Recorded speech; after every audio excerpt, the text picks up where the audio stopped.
ಹೇ ಸೀತಾರಾಮ್ ಪ್ರಿಯ ವೀಕ್ಷಕರೇ ನಮಸ್ಕಾರ. ನಾನು ಗೋಕಾಕ್ ಪರಿಸರದ ಜಾನಪದ ರಂಗಭೂಮಿ ಕಲಾವಿದ ಸಾಹಿತಿ ಶ್ರೀ ಈಶ್ವರಚಂದ್ರ ಬೆಟಗೇರಿ ರಚಿಸಿದ ಸಂಪಾದಿಸಿದಂಥ ಶ್ರೀಕೃಷ್ಣ ಪಾರಿಜಾತ ರಂಗಪ್ರಯೋಗ ಅನ್ನುವನ್ನ ಸಂಪಾದಿತ ಕಥೆಯನ್ನು ವಾಚನ ಮಾಡ್ತಾಯಿದ್ದೀನಿ. ಈಗ ಕೃಷ್ಣ ಮಂದಿರಕ್ಕೆ ಸತ್ಯಭಾಮೆ ತನ್ನ ದೂತಿಕಾಸ್ತಿಗಳೊಂದಿಗೆ ಬಂದಾಗ ಕೃಷ್ಣ ಪರಮಾತ್ಮ ರುಕ್ಮಿಣಿಯ ಕೂಡ ಸರಸ ಸಂಹಾರವನ್ನು ಮಾಡ್ತಾ ಇರೋದನ್ನು ಅವರು ಆಲಿಸ್ತಾ ಇದ್ದಾರೆ. ಆ ಪರಮಾತ್ಮನ ಸನ್ನಿಧಿಯನ್ನು ತಾವು ಸೇರಬೇಕನ್ನುವಂಥ ಅಪೇಕ್ಷೆಯನ್ನು ಮಾಡ್ತಿದ್ದಾರೆ. ಅಪ್ಪ ಪರಮಾತ್ಮ ಯಾಕೆ ದೂತಿ ಏನಾಯಿತು ಅಂತೂ ನಿಮ್ಮ ಸನ್ನಿಧಾನದೊಳಗೆ ನನಗೆ ಸೇರುವಂಥ ಅದು ಯೋಗ ಕೂಡಿ ಬಂತ್ರಿ. ಖರೆ ಅದ ದೂತಿ, ಯಾವುದಕ್ಕಾದರೂ ಋಣಾನುಬಂಧ ಬೇಕು. ಋಣಾನುಬಂಧ ರೂಪೇಣ ಪಶುಪತ್ನಿ ಸುತಾಲಯ ಅಂತೇಳಿ ಶ್ರುತಿ ಅದ. ಋಣ ಇದ್ದರೆ ಎಲ್ಲ ಕೂಡುವಿಕೆ ಆಗ್ತದೆ, ಋಣ ಇಲ್ಲ ಅಂತಂದ್ರೆ ಅಗಲುವಿಕೆ ಆಗ್ತದೆ. ಆದರೆ ಏನೇ ಆದರೂ ನೀನು ಸತ್ಯಭಾಮೆಯ ಮಂದಿರದಿಂದ ಅವಳು ಕೂಡ ಇಲ್ಲಿಯವರೆಗೆ ಬಂದದಿ. ಅವಳನ್ನು ಮರೆಯಲ್ಲಿ ಇಟ್ಟು ನೀನು ನನ್ನ ಸನ್ನಿಧಾನಕ್ಕೆ ಬಂದ ಇಲ್ಲಿ ಆಶ್ರಯವನ್ನು ಪಡೆದು ನೀನು ಭಾಗ್ಯವಂತಳಿದತೆ. ಭಾಳ ಸಂತೋಷ ಆಯಿತು. ನೋಡು, ನಿನ್ನ ಇಲ್ಲಿ ಯಾರೇ ಕರೆಸಲಿದ್ರು ಕೂಡ ಪಗಡೆ ಆಟವನ್ನು ನೋಡುವಂಥ ಒಂದು ಸೌಭಾಗ್ಯ ನಿನ್ನಲ್ಲಿ ಅದ. ಅದಕ್ಕಾಗಿ ನೀನು ಇಲ್ಲಿ ಇದ್ದು ಬಿಡು. ಪಗಡೆ ಆಟವನ್ನು ಆಡಿ ನಾವು ಅದು ಧನ್ಯರಾಗೋಣ. ಆತ್ರಿ ನೋಡು, ಈಗ ಭಕ್ತರು ನನಗೆ ಇಲ್ಲಿ ಪಗಡೆ ಆಟವನ್ನು ಪರಮಾತ್ಮ ಆಡಬೇಕು ಅಂಥೇಳಿ ಅಪೇಕ್ಷೆ ಮಾಡಿದ್ದಾರೆ. ಯಾಕೆ ಪಗಡೆ, ಅದಕ್ಕೆ ನೀವೇನು ಪಗಡೆ ಆಟ ಆಡ್ರಿ ಅಂಥೇಳಿ ಯಾವ ಭಕ್ತರು ನಿಮ್ಮನ್ನು ಅಪೇಕ್ಷೆ ಮಾಡಿ ಇಲ್ಲಿ ಕರೆಸ್ಯಾರ ನೋಡ್ರಿ ಪರಮಾತ್ಮ ನಿಮ್ಮ ಮಂದಿರಕ್ಕೆ ಬಂದಿದ್ದಾರೆ. ಅದೇ ಭಕ್ತರು ನನ್ನನ್ನು ಇಲ್ಲಿ ಕರೆಸಿದಾರೋ ಅಂತ ತಿಳ್ಕೊಳ್ರಿ ನೀವು. ಅದು ಹೇಗೆ ದೂತೆ ನೋಡ್ದೂತೆ, ನಿನ್ನ ಮಾತು ಒಂದೃಷ್ಟಿಯಿಂದ ಕರೆಯದ. ಯಾಕೆ ಇದು ಪಗಡೆ ಆಟ ಅಂತಂದ್ರೆ ಇದು ಬ್ರಹ್ಮಜ್ಞಾನ ಅಂದರೆ ಏನು ದೂತೆ, ಈ ಪವಿತ್ರವಾದಂಥ ಸ್ಥಳದಲ್ಲಿ ಕೃಷ್ಣ ಪರಮಾತ್ಮರು ರುಕ್ಮಿಣಿ ದೇವಿಯ ಕೂಡ ಪಗಡಿ ಆಡಿ ಬ್ರಹ್ಮಜಿಜ್ಞಾಸೆ ಮಾಡೋದಾರ. ಅವರು ಮಾತಾಡುವಂಥ ಪಗಡೆ ಆಟದ ಶಬ್ದಗಳು ನಮಗೆ ತಿಳಿದಿಲ್ಲ. ಅದಕ್ಕೆ ಅವರಿಗೆ ಮರುಪ್ರಶ್ನೆಯನ್ನು ಮಾಡಿ ಆ ಜಿಜ್ಞಾಸೆಯನ್ನು ಮಾಡಬೇಕು ಅಂಥೇಳಿ ಯಾರು ನಿಮ್ಮನ್ನು ಇಲ್ಲಿ ಕರೆಸಿದಾರೋ ಅವರೇ ಭಕ್ತರು ನನ್ನನ್ನು ಇಲ್ಲಿ ಕರೆಸಿ ಇಲ್ಲಿ ಕುಂಡ್ರಿಸಿ ನೀರು ಬಿಟ್ಟಾರ ನೋಡಿ ಸ್ವಾಮಿ. ಅಲ್ಲದೂತೆ, ಎಷ್ಟು ಸುಂದರವಾಗಿ ಅರ್ಥಗರ್ಭಿತವಾಗಿ ಮಾತಾಡ್ತಾ ಇದ್ದಿ. ಖರೆ ಅದ, ನೀನಾದರೂ ಬಂದದಿ ಇಲ್ಲಿ ಏನಾಗತಕ್ಕಂಥ ಪಗಡೆ ವಿಷಯದ ಕುರಿತು ಚರ್ಚೆ ಮಾಡಿದರೆ ಅದರಲ್ಲಿ ನೀನು ಕೇಳುವಂಥ ಪ್ರಶ್ನೆಗಳು ಕೂಡ ಅಷ್ಟೇ ಸೂಕ್ತಿರ್ತವೆ. ಹಂಗಾರೆ ಸುಮ್ಮ ಕೂಡ್ರು. ನಾ ಸುಮ್ಮ ಯಾಕೆ ಕೂಡ್ಲ್ರಿ ಸ್ವಾಮಿ? ಅಲ್ಲ ಮತ್ತೇನು ಮಾಡ್ಬೇಕಂತ ನೀನು? ನನಗೆ ಎಲ್ಲಿ ಸಂಶಯ ಬರ್ತದೆ ನೋಡ್ರಿ, ಅಲ್ಲಿ ನಾನು ನಡಕ್ಕೆ ಹೋಗಿ ಪ್ರಶ್ನೆ ಮಾಡಕ್ರಿ. ಆಯ್ತಾಯಿತು, ನೋಡು ನೀನು ಏನು ಮಾಡ್ತೀವಿ ಮಾಡು, ನಾವಿನ ಕಾಯಿಗಳನ್ನು ಆರಿಸ್ಕೋಬೇಕಾಗ್ತದೆ. ರುಕ್ಮಿಣಿ, ನಿನಗೆ ಯಾವ ಕಾಯಿ ಬೇಕು? ಸ್ವಾಮಿ, ನನಗೆ ಹಸಿರು ಕಾಯಿ ಬೇಕ್ರಿ. ಹಾಂ ಕರೆ ತಳೆಯವ್ವ. ರುಕ್ಮಿಣಿ ತಾಯಿ ಹಸಿರು ಕಾಯಿ ತಗೊಂಡು ತುಂಬಿಗೆ ಸುಣ್ಣ ಹಚ್ಚಿ ಹಣ್ಣು ಹಾಕುವ, ನಮಗಷ್ಟು ಕೊಡುವೆ ಅಂತೆ ಹಣ್ಣು ತಿನ್ನಾಕ. ಹೇ ದೂತೆ, ಏನು ಮಾತಾಡ್ತೀಯ ನೀನು? ಸುಮ್ಮನೆ ಇರಮ್ಮ. ಅಲ್ಲ, ಇಲ್ಲಿ ಕಾಯಿ ಅಂತಂದ್ರೆ ನಿನಗೆ ಗೊತ್ತಾಗಿಲ್ಲ. ನಾವು ಪಗಡೆ ಆಟ ಆಡ್ತೀವಲ್ಲ, ಅದರೊಳಗೆ ಹಸಿರು ಬಣ್ಣದ ಕಾಯಿಗಳು ನನಗೆ ಬೇಕು ಅಂಥೇಳಿ ಪರಮಾತ್ಮರಲ್ಲಿ ಕೇಳಿದೆ. ಹಿಂಗೆ ನೀವು ನನಗೆ ಗೊತ್ತಾಗಲಿಲ್ಲ ಬಿಡುವ. ಆತದ ನೋಡ್ರಿ. ಹಾಗಾದರೆ ಕೃಷ್ಣ ಪರಮಾತ್ಮ ನಿಮಗೆ ಯಾವ ಕಾಯಿ ಬೇಕು? ಹಳದಿ ಎಂದು. ಹಸಿರು ಸಮೃದ್ಧಿಯ ಪ್ರತೀಕ, ಹಳದಿ ಜ್ಞಾನದ ಪ್ರತೀಕ. ಇಲ್ಲಿ ರುಕ್ಮಿಣಿಯ ಮೇಲೆ ನಾವು ಪಗಡೆ ಆಡೋಣ. ಹಾಗೆ ಪಗಡೆ ಆಡೋಣ. ಪಗಡಿ ಆಡಬೇಕಾದ್ರೆ ಏನು, ಪಗಡಿ ಅಂದರೆ ಏನು, ಅದನ್ನೆಲ್ಲ ತಿಳ್ಕೊಬೇಕಾಗ್ತದೆ. ಹೌದಲ್ಲೂತೆ? ಹೌದು ಯಪ್ಪ, ಅದರ ಸಲುವಾಗಿನೇ ನಾ ಬಂದೇನಿ.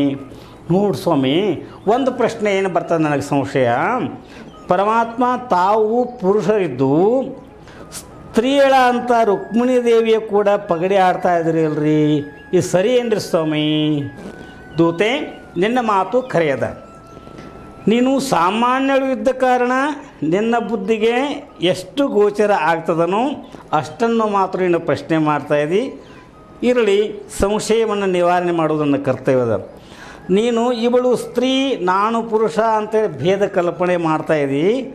ಅದರಲ್ಲಿ ನೋಡು, ಗಂಡು ಹೆಣ್ಣು ಅನ್ನುವಂಥ ಭೇದ ಇಲ್ಲವೇ ಇಲ್ಲ. ನೋಡು, ಎಲ್ಲರೂ ಆತ್ಮಸ್ವರೂಪಳ ಅಂತ ರುಕ್ಮಿಣಿ ನಾನು ಇಬ್ಬರು ಒಂದೇ ಇದ್ದೇವೆ, ತಾರತಮ್ಯ ಭಾವ ಎಂಬುದು ಇಲ್ಲವೇ ಇಲ್ಲ. ಅದು ಹೆಂಗ್ರಿ ಸ್ವಾಮಿ ತಾರತಮ್ಯ ಇಲ್ಲ? ನನಗವರು ಹೆಂಗಸೂರು ಅಂತಾರೆ, ನೀವು ಗಂಡಸೂರು ಅಂತ ಕಾಣ್ತೀರಿ, ಮತ್ತು ಹೆಂಗೆ ತಾರತಮ್ಯ ಇಲ್ಲ? ದೂತೆ ಸರ್ಪ ನೋಡಿದಿಲ್ಲೋ? ಸರ್ಪ ಅಂದ್ರೆ ಏನು ರೀ? ಹಾವು ನೋಡಿನಲ್ರಿ. ಹಾವಿಗೆ ಲೋಕದಲ್ಲಿ ಎಲ್ಲರೂ ಭಯಪಡ್ತಾರೆ, ಹೌದಲ್ಲ? ಹೌದು. ಮತ್ತು ಹಾವು ಅಂದ ಕೂಡಲೇ ಎಲ್ಲರೂ ಭಯಪಡೋರಲ್ರಿ. ಹಾವಂದ್ರೆ ಅಂಜಿಕೆ ಯಾರಿಗೆ ಬರ್ತೈತಿ.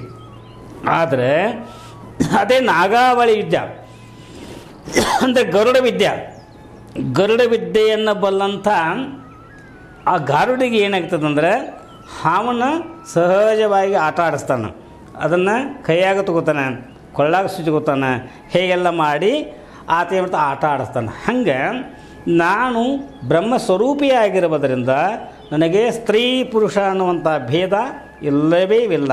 ಇವುಗಳನ್ನು ಮೀರಿ ನಾನು ಇಲ್ಲಿ ಸಮಭಾವವನ್ನು ಇಟ್ಟುಕೊಂಡು ರುಕ್ಮಿಣಿ ಕೂಡ ಪಗಡೆ ಆಡ್ತೀನಿ. ಹಂಗಂದ್ರೆ ನಿಮ್ಮಂಗನ ಹೆಣ್ಮಕ್ಕಳು ಕೂಡ ಪಗಡಿ ಮತ್ತೆ ಯಾರ್ಯಾರು ಆಡ್ಯಾರಿ ಸ್ವಾಮಿ? ಕರೆಯದೂತಿ ಹಿಂದಕ್ಕೆ ಬ್ರಹ್ಮದೇವರು ಸರಸ್ವತಿ ಮಾತೆ ಕೂಡ ಪಗಡಿ ಆಡಿದ್ದಾರೆ. ಅಷ್ಟೇ ಅಲ್ಲದೆ ಮಹಾದೇವರು ಪಾರ್ವತಿಯ ಕೂಡ ಪಗಡಿ ಆಡಿದ್ದಾರೆ. ಇದು ಅಲ್ಲದೆ ನಾನೇ ಹಿಂದೆ ಮಹಾಲಕ್ಷ್ಮಿ ಕೂಡ ನನ್ನ ವೈಕುಂಠದಲ್ಲಿ ಪಗಡಿ ಆಡಿದ್ದೀನಿ. ಅಂದ್ರೆ ಇದು ದೇವತೆಗಳ ಆಟ ಆತ್ಬಿಡ್ರಿ. ಹಾಗಲ್ಲ ದೂತೆ, ಎಷ್ಟೋ ಋಷಿಮುನಿಗಳು ಕೂಡ ಈ ಮಾನವ ಶರೀರದಿಂದ ಪಗಡಿ ಆಡಿದ್ದಾರೆ. ಅವರು ಯಾರ್ಯಾರು ಸ್ವಾಮಿ? ಆ ಋಷಿಮುನಿಗಳು ಯಾರು ನೋಡುತ್ತೆ. ಅತ್ರಿ ಋಷಿಗಳು ಅನಸೂಯಾದೇವಿಯು ಕೂಡ ಪಗಡಿ ಆಡಿದ್ದಾರೆ. ಅಗಸ್ತ್ಯ ಮುನಿಗಳು ಲೋಪಮುದ್ರೆಯ ಕೂಡ ಪಗಡಿ ಆಡಿದ್ದಾರೆ. ಅಷ್ಟೇ ಸ್ವಯಂಭ ಮುನಿಗಳು ಶತರೂಪಳ ಕೂಡ ಪಗಡಿ ಆಡಿದ್ದಾರೆ. ಹೀಗೆ ಎಷ್ಟೋ ಋಷಿಮುನಿಗಳು ಕೂಡ ಪಗಡಿಯನ್ನು ಆಡಿದ್ದಾರೆ. ಆತು ಬಿಡ್ರಿಪ್ಪ, ಋಷಿಮುನಿಗಳು ಆಡಿದರು, ನೀವು ದೇವಾನ ದೇವತೆಗಳು ಆಡಿದಿರಿ, ಅದು ಖರೆ ಆತಪ್ಪ. ಇದಕ್ಕೆ ಪಗಡಿ ಅಂದರೆ ಏನ್ರಿ? ಅದನ್ನು ನಮಗೆ ಗೊತ್ತಿಲ್ಲ. ಪಗಡಿ ಅಂದರೆ ಗೊತ್ತಿಲ್ಲದೂತೆ. ಪ ಅಂದರೆ ಪರಮಾತ್ಮ, ಗಡಿ ಅಂದರೆ ಭಕ್ತಳು, ಅಂದರೆ ಪರಮಾತ್ಮನ ಸೇವಕಳು ಅಂತ ಅರ್ಥ ಮಾಡು. ಇಲ್ಲಿ ಪ ಅಂದರೆ ಪರಮಾತ್ಮ, ಗಡಿ ಅಂದರೆ ಜೀವಾತ್ಮ ಅಂತ ತಿಳ್ಕೋಬೇಕು. ಈ ಜೀವಭಾವವನ್ನು ಅಳಿಸಿ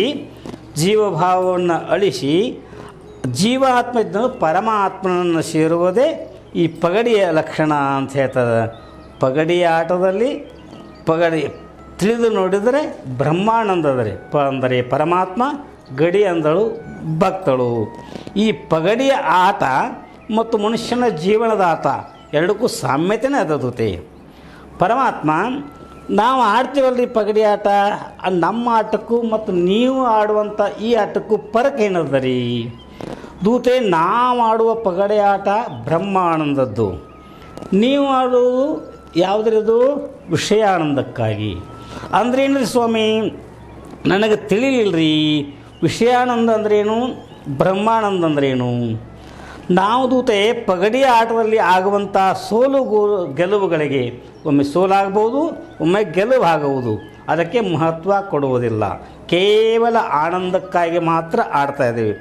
ಆದರೆ ನಿಮ್ಮಂಥ ಲೌಕಿಕ ಜನ ಏನು ಮಾಡ್ತಂದ್ರೆ ಕೆಲವೊಂದು ನೆಪಗಳನ್ನು ಮಾಡಿಕೊಂಡು, ಕೆಲವೊಂದು ಷರತ್ತುಗಳನ್ನು ಒಡ್ಡಿ, ರಾಗದ್ವೇಷಗಳಿಂದ ಕೂಡಿ ನೀವು ಪಗಡೆ ಆಡಿ ಏನಂತಾರೆ, ಸೋತಾಗ ದುಃಖ ಪಡ್ತೀರಿ, ಗೆದ್ದಾಗ ಆನಂದ ಪಡ್ತೀರಿ.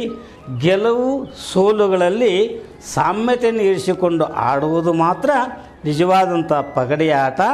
ಆ ಆಟವನ್ನು ನಾವು ಆಡ್ತಾಯಿದ್ದೀವಿ. ಆದರೆ ನೀವು ಮಾನವರು, ನೀವು ಈ ರೀತಿಯಾದಂಥ ಪಗಡೆ ಆಟವನ್ನು ಆಡಲಿಕ್ಕೆ ಕಲಿಬೇಕು. ಪ್ರೀತಿಯಿಂದ ಪಗಡೆ ಆಟವನ್ನು ಆಡಬೇಕೇ ವಿನಾಕಾರಣ ದ್ವೇಷ ಅಸೂಯೆಗಳಿಂದ ಯಾವ ಕಾಲಕ್ಕೂ ಪಗಡೆ ಆಟ ಆಡಬಾರ್ದು. ಹೌದಲ್ರಿ ಸ್ವಾಮಿ, ನಿಮ್ಮ ಮಾತು ಕರೆಯದರಿ. ಹಿಂದಕ್ಕೆ ನೋಡ್ರಿ, ಕೌರವ ಪಾಂಡವರು ಪಗಡೆ ಆಡಿದರು. ಮತ್ತು ನಳ ಮಹಾರಾಜ ಅವ್ರ ತಮ್ಮನ ಜೋಡಿ, ಅವ್ರ ಸಹೋದರನ ಜೋಡಿ ಆತ ಪಗಡೆ ಆಡ್ದ. ಆ ಪಗಡೆ ಆಡೋದ್ರಿಂದ ರೀ ಎಷ್ಟು ನಷ್ಟ ಆಯ್ತು ರೀ, ಎಷ್ಟು ಕಷ್ಟ ಆಯ್ತು, ಎಂಥ ಯುದ್ಧ ಆಯ್ತು. ಅದರಿಂದ ಎಷ್ಟು ಜನ ಸಾವು ನೋವುಗಳಿಗೆ ತುತ್ತಾದರು. ಏನು ಪಗಡೆ ಆಡೋದು ಸರಿಯಲ್ಲ ಬಿಡ್ರಿ, ಹಾಗೇನಿಲ್ಲ ದೂತೆ. ನಾವು ಅಜ್ಞಾನದಿಂದ ಕೂಡಿ ರಾಗದ್ವೇಷಗಳನ್ನಿಟ್ಟುಕೊಂಡು ಪಗಡಿ ಆಡಿದ್ರೆ ಆದ ಫಲ ನೀ ಹೇಳಿದಾಗೆ ಆಗ್ತದೆ. ಆದರೆ ಕೇವಲ ಆನಂದಕ್ಕಾಗಿ ನಾವು ಪಗಡಿ ಆಡಿದ್ರೆ ಅದರಿಂದ ಏನೂ ಇದಿಲ್ಲ, ಆನಂದ ಆಗ್ತದೆ, ಸ್ವರೂಪ ಜ್ಞಾನ ಆಗ್ತದೆ. ಸ್ವರೂಪ ಜ್ಞಾನ ಮಾಡಿಕೊಳ್ಳುವುದಕ್ಕಾಗಿ ಪಗಡಿ ಆಡಬೇಕು ನಾವು, ವಿನಃ ಕಚ್ಚಾಟಕ್ಕಲ್ಲ, ರಾಗದ್ವೇಷಗಳಿಗೆ ಅಲ್ಲ. ಸ್ವಾಮಿ ಪಗಡಿ ಪಟ್ಟ ಅಂತಾರಲ್ರಿ, ಅದೇನು ರೀ? ಇಲ್ಲಿ ಐತಿಲ್ರಿ, ಇದು 4 ಅರಿವಿ ತುಕುಡಿ ಅದಾವ ನೋಡ್ರವ, ಇವೇನ್ರಿ? ಹಾಂ, ಅದೂತೆ ಪಗಡಿ ಪಟ್ಟ ಮನುಷ್ಯನ ಜೀವನದ ಆಧಾರ ಪಟ್ಟ. ಅದೇ ಹೇಳಿದಲ್ಲ, ಪಗಡಿಯ ಪಟ್ಟಕ್ಕೂ ಮನುಷ್ಯನ ಜೀವನದ ಆಟಕ್ಕೂ ಸಾಮ್ಯತೆ ಇದೆ ಅಂತ ಹೇಳಿದೆ. ನೋಡಿದೂತೆ ಇದು ನೀವು ಆಡುವುದು ಅರಿವಿ ತುಕುಡಿಗಳು, ಅರಿವಿಯ ಪಟ್ಟ. ನಾವು ಆಡುವುದು ಅರಿವಿನ ಪಟ್ಟ. ಅರಿವು ಅಂತಂದರೆ ಜ್ಞಾನ. ನೀನು ಹೇಳೋದು ಮರುವಿಗೆ ಸಂಬಂಧಪಟ್ಟವಂಥ ಅರಿವಿ ಪಟ್ಟ. ಆ ಅರಿವಿನ ಪಟ್ಟವೇ ಮಾನವ ಜೀವನದ ಅಧಿಕಾರ ಪಟ್ಟ. ಈ ಪಟ್ಟದಲ್ಲಿ 4 ಭಾಗಗಳದಾವು. ನೀ ಕೇಳಿದಲ್ಲ? ಹೌದು ಸ್ವಾಮಿ, ಕೇಳೀನಿ. ಅದನ್ನು 4 ತುಕುಡಿ ಆಗ್ಯದಾವ ನೋಡ್ರಿ ನಡಕ, ಅದನ್ನು ಕೇಳಿದ್ರಿ. ದೂತೆ ಇವು ಹೊಟ್ಟಿ ಮಣಿ ಅನ್ನೋದು ಏನದಲ್ಲ, ಇದು ಮೂಲ. ಅಂದರೆ ಈಗ ನಮ್ಮ ಮನುಷ್ಯನ ಜೀವನಕ್ಕೂ ಪಗಡಿ ಆಟಕ್ಕೂ ಸಾಮ್ಯತೆ ಹೇಗದಂದ್ರೆ, ಮನುಷ್ಯನಾಗಿ ಹುಟ್ಟಿ ಬರಬೇಕಾದ್ರೆ ಅದು ಇಲ್ಲಿ ಪಟ್ಟಕ್ಕೆ ಕೂಡಬೇಕಾದ್ರೆ ಅದಕ್ಕೊಂದು ಸಾಮ್ಯತೆ ಅದ. 4 ತುಕುಡಿಗಳು ಅಂತ ಹೇಳಿದಲ್ಲ, ಇವು 4 ಆಶ್ರಮಗಳು. ಅಂದರೆ ಮನುಷ್ಯನ ಜೀವನದಲ್ಲಿ ಬರ್ತಕ್ಕಂಥ ಬ್ರಹ್ಮಚರ್ಯ, ಗೃಹಸ್ಥ, ವಾನಪ್ರಸ್ಥ, ಸನ್ಯಾಸ. ಹೌದು ಬಿಡ್ರಿ, ನೋಡ್ರಿ, ಸಣ್ಣಾಗಿರೋದು, ಹರೇಕ ಬರೋದು, ಮಧ್ಯಮ ವಯಸ್ಸ, ಕೊನೆಗೆ ಸನ್ಯಾಸ ವಯಸ್ಸ, ಹಿಂಗೆ 4 ಅವಸ್ಥೆಗಳು ಬರ್ತಾವೆ. ಹಾಂ, ಅವೇ ದೂತೆ ಇಲ್ಲಿ ಹೇಳಿದ 4 ಭಾಗಗಳಾಗಿದ್ದಾವೆ. ಸ್ವಾಮಿ, ಇದೊಂದು ಭಾಗದೊಳಗೆ ನಡು 3 ಗರಿಗಳು ಕಾಣ್ತಾವ್ರಿ, ಮಾರ್ಗಗಳು ಕಾಣ್ತಾವಲ್ರಿ. ಕರೆದ ದೂತೆ, ನಿನ್ನ ಮಾತು ಕರೆದ. ಒಂದೊಂದು ಆಶ್ರಮದಲ್ಲಿ ಏನಿದೆ, ಕರ್ಮ ಮಾರ್ಗ, ಉಪಾಸನ ಮಾರ್ಗ ಮತ್ತು ಜ್ಞಾನ ಮಾರ್ಗ ಅಂಥೇಳಿ ಇವು 3 ಮಾರ್ಗಗಳವ. ನಿನ್ನ ಮಾತು ಕರೆಯದ. ಮತ್ತು ಒಂದೊಂದು ಭಾಗದಾಗ ಇವು ಸಣ್ಣ ಎಷ್ಟು ಮಣಿಗಳು ಅದಾವೆ ನೋಡ್ರಿ. ಕರೆದುತ್ತೆ ನಿನ್ನ ಮಾತು, ನೀನು ಹೇಳುವಂಥ ಜಿಜ್ಞಾಸೆ ಕರೆಯದ. ನೋಡು, ಒಂದೊಂದು ಭಾಗದೊಳಗೆ ಸಣ್ಣ ಸಣ್ಣ ಎಷ್ಟು ಮಣಿಗಳದಾವ ಅಂತಂದ್ರಿ.